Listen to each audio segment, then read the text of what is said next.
Oh, cette montre, cette horloge, elle m'énerve. C'est quoi ce bruit de merde? Comment on fait?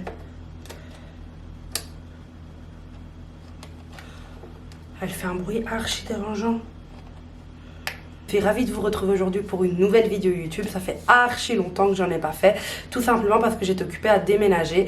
Donc dans mon bureau. Ça c'est pas la place officielle de où je vais tourner mes vidéos YouTube. Mais pour le moment j'ai pas encore de trépied. Donc voilà. Bref, on se retrouve après le générique. Ah oui, mon truc de 2002. Salut, moi c'est Amal, ta petite lune préférée. Et comme toi, j'ai envie et j'ai décidé de me sentir bonita. C'est vraiment pas facile dans cette société de apprendre à s'aimer, de accepter ce qu'on est. Il y a tellement de complexes et de stéréotypes autour des femmes. C'est vraiment dur à vivre et je le sais. Mais je suis persuadée qu'avec du girl power et de la sororité, nous pouvons toutes y arriver. Ça n'a vraiment pas été facile, même pour moi, d'accepter ce que je voyais dans le miroir, d'apprendre à m'aimer. Et finalement, j'ai décidé de créer mon propre chemin du self-love et de t'embarquer avec moi, ma petite lune. Et finalement, c'est comme ça que je suis devenue ta petite lune préférée. Lune, parce qu'en fait, je parle d'éducation gynécologique, sexuelle, d'éducation du corps, tout simplement, dans la bonne humeur et les good vibes. J'adore et j'aime vous apprendre plein de choses par rapport à votre corps, tous ces sujets qui ont été tabous pendant tellement longtemps, contraception, règles, grossesse. Bref, viens me rejoindre. Bienvenue sur la chaîne d'Inside Woman, je suis ravie de vous retrouver aujourd'hui. Pour ceux qui ne me connaissent pas, je suis la blogueuse qui parle de cul en fait. Donc n'hésitez pas à me rejoindre sur Instagram pour en savoir plus sur ce que je fais. Et alors je suis ravie de vous retrouver aujourd'hui. Bref, aujourd'hui on se retrouve pour une vidéo blabla et on va un petit peu parler de pourquoi je n'aime pas les genres avant, après sur Instagram, ce que je reproche au mouvement body positive. En fait, comme vous savez, il y a le mouvement body positive. Il faut savoir que déjà c'est pas Instagram ou les influenceuses qui l'ont créé, c'est une meuf qui avait sa sœur qui souffrait de troubles alimentaires, qui a décidé d'ouvrir de base genre une sorte de collectif de trucs pour parler de ça. Donc elle a utilisé le mot body positive, mais je veux dire, il faut remettre à César ce qui est à César, mais on peut changer ce qui a été donné à César, c'est-à-dire que bravo César, t'as d'être ça, mais on évolue en fait, on garde pas les mêmes principes tout le temps. Et en fait moi ce que j'aime pas, attendez je mets mon yep là comme ça je suis à l'aise. Est-ce que quelqu'un fait partie de la team? Je me mets dans des positions cheloues et je me sens bien, merci. Donc en fait le truc c'était quoi? C'est que moi j'aime pas ce mot là, j'expliquais un peu sur Instagram parce que je trouve que on n'a pas à être positif avec son corps. Enfin pour moi quand on parle de positif c'est qu'il y a du négatif d'office, tu vois, genre c'est pas possible. S'il y a un truc positif c'est qu'il y a du négatif aussi. Donc c'est pour ça que j'aimais pas ça. Et je trouve qu'il y a beaucoup d'hypocrisie dans le milieu body positive parce que moi par exemple j'aborde beaucoup le self-love etc etc. Et déjà bon le self-love, moi je suis pas spécialement body positive, c'est-à-dire que je ne l'ai pas dans ma bio Instagram par exemple, il y a écrit self-love parce que pour moi c'est tout un chemin en fait, c'est tout un chemin, c'est plein de choses. Il y a parfois des gens qui doivent apprendre à s'aimer eux dans leur métier, qui doivent apprendre à s'aimer parce qu'ils aiment leur corps mais ils n'arrivent pas à interagir avec les autres, ils n'arrivent peut-être pas à être stables dans un couple, ils vont auto-saboter leur relation amicale, amoureuse, sex friend, friends with benefits, ce que vous voulez. Et du coup moi c'est pour ça que j'étais en mode ok, en fait, moi, je préfère parler de self-love parce que je trouve que c'est un peu le mot qui, pour moi, me correspond le plus. Et en plus, genre, en fait, ce que j'aime pas, c'est parfois les blogueuses, elles ont des démarches graves hypocrites. Genre, elles sont là en mode, ok, donc je vais parler de self-love, de body positive. Mais en fait, elles le font soit parce que c'est un thème qui marche. Alors que moi, quand j'ai ouvert mon compte, je savais pas si ça marchait ou pas en fait. Moi, c'était juste en mode, je trouve que les meufs, elles nous baratinent trop sur Instagram et que c'est le moment de un peu reprendre le taureau par les cornes et venir un peu remettre l'église au milieu du village, tu vois. Et en fait, ce que j'aime pas, c'est que je vois tout le temps des meufs parler de self-love, mais genre avec leurs grandes théories, leurs grands machins, mais en fait, elles le font parce que ça marche. Et en fait, ensemble, quand c'est honnête, en fait, vous vous rendez pas compte, mais le self-love, c'est tellement un domaine tellement profond et tellement compliqué en fait, c'est vraiment où tu vas aller travailler vraiment les traumas, les blessures, l'image corporelle, le schéma corporel de la personne, que tu es obligé d'être vraiment inspiré par ce thème-là. Il y en a qui le font parce qu'ils disent mais d'office ça va buzzer, d'office ça va marcher, d'office ça va machin, mais en fait non, tu vois, c'est pas ça.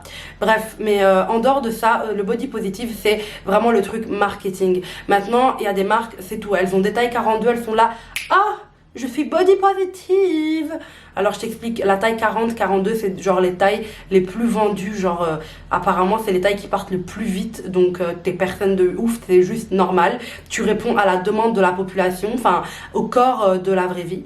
Et en fait moi ce qui m'énerve c'est que souvent, genre, on utilise dans les photos de gymnastique ou de sport, on met avant, après.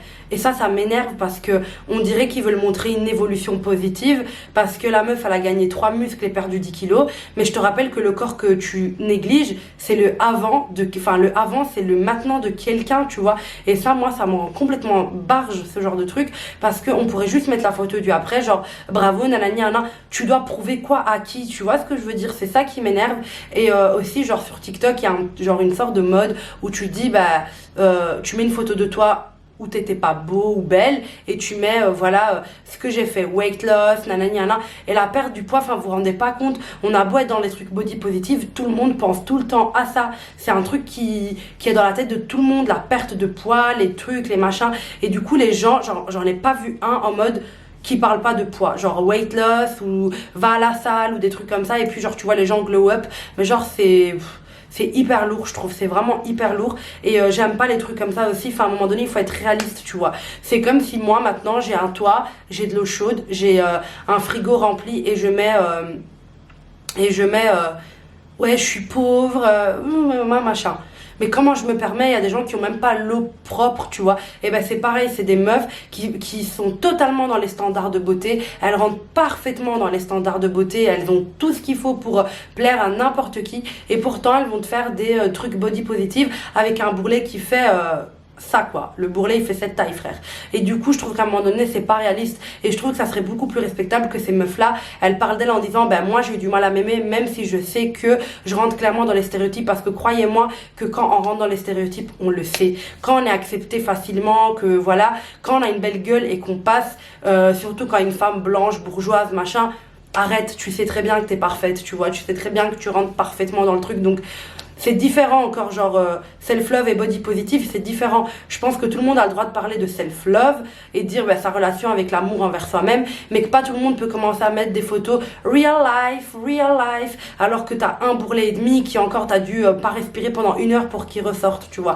Donc je trouve ça hyper toxique, parce que justement t'es censé te faire du bien, mais en fait tu fais du mal, parce que les gens qui rentrent vraiment pas dans ce que la société attend et qui sont gros, rondes, machin, eux par contre quand ils voient ta photo, ils se disent putain mais elle, genre elle a un bourrelet, elle panique, tu vois, alors que what the fuck, moi je pèse je sais pas combien, les gens ils me regardent mal, je trouve pas de vêtements, je suis vraiment handicapée par mes formes, ou j'ai vraiment des complexes énormes. Elle a vraiment genre le ventre plat, elle a peut-être une vergeture sur le cul, la meuf elle fait du business sur une vergeture, tu vois. Moi ça me rend complètement starbée en fait, je peux pas. Donc bref, moi je pense qu'on est en 2020, les neurones ils doivent se connecter au final, tu vois. Les neurones ils sont là pour faire ami et donner quelque chose de réel, tu vois.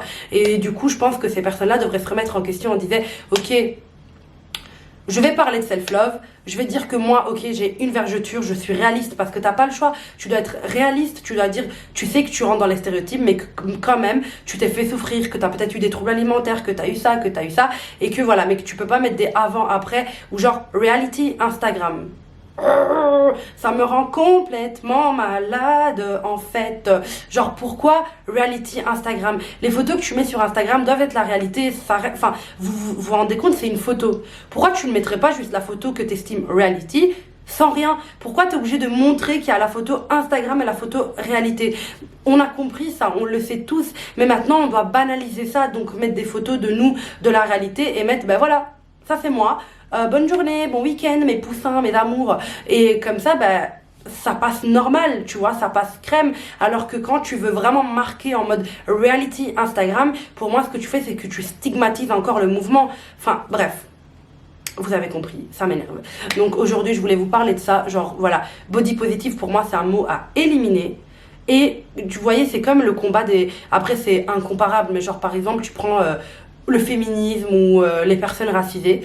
Le combat, il doit leur revenir à eux. Et le body positif, c'est pareil. Quand tu sais que tu rentres dans les stéréotypes, tac, tac, tac, tac, que tu sais que voilà, tu fais du 36, du 38, que tu rentres parfaitement. Ne parle pas de body positive, mais mets en avant des personnes vraiment qui souffrent, qui voilà, tu vois. Toi, parle de self-love, tu vois, mets en avant ton self-love, mets en avant ton chemin avec le self-love, mets en avant ce que tu as vécu quand tu te sentais peut-être grosse alors que tu ne l'étais pas, ou des choses comme ça. Mais pourquoi tu es là en train de faire du business sur une vergeture? Je ne comprends pas. Et franchement, je vise personne en particulier. C'est juste les images que je vois parce que du coup, comme j'aime beaucoup de contenu self-love, après moi je suis beaucoup les américaines, bah j'ai tout le temps ça sur mon feed et parfois je suis vraiment choquée, genre je suis vraiment choquée de voir des trucs genre des meufs qui ont vraiment enfin franchement la photo elle est quasi la même, genre reality Instagram, et tu vois que c'est vraiment la même chose, il n'y a rien qui change, enfin je veux dire il y a une vergeture qui apparaît quoi, et je trouve que c'est vraiment un manque de respect parce que le combat il ne leur appartient pas, et que du coup si toi tu t'en fais une montagne pour une vergeture, mais moi je devrais faire quoi alors, tu vois. Et ça je trouve que le combat il n'est pas assez recentré et il n'est pas assez il est pas assez vérifié, et que du coup il part dans tous les sens, parce que oui je le dis, tout le monde a le droit de parler de self-love, mais non pas tout le monde a le droit de se plaindre. Enfin je suis désolée, moi je viens pas me plaindre de ma situation financière en sachant qu'il y a tellement pire, enfin tu vois, non faut arrêter. Enfin c'est comme si demain ma pote blanche grande parfaite vient me dire oh là là je suis discriminée dans mon travail. Non meuf, attends, les personnes racisées qui portent le voile, ou c'est les personnes noires ou les personnes arabes, les personnes racisées vont être discriminées. Toi t'es pas discriminée, tu vois, peut-être parce que t'es une femme, oui, mais pas par rapport à ton ethnie par exemple, tu vois. Enfin bref, et du coup ça c'est le truc que j'ai avec le self-love, ça m'énerve, voilà. Bah c'est tout en fait. Allumer sa caméra pour râler, c'est du jamais vu sur YouTube madame.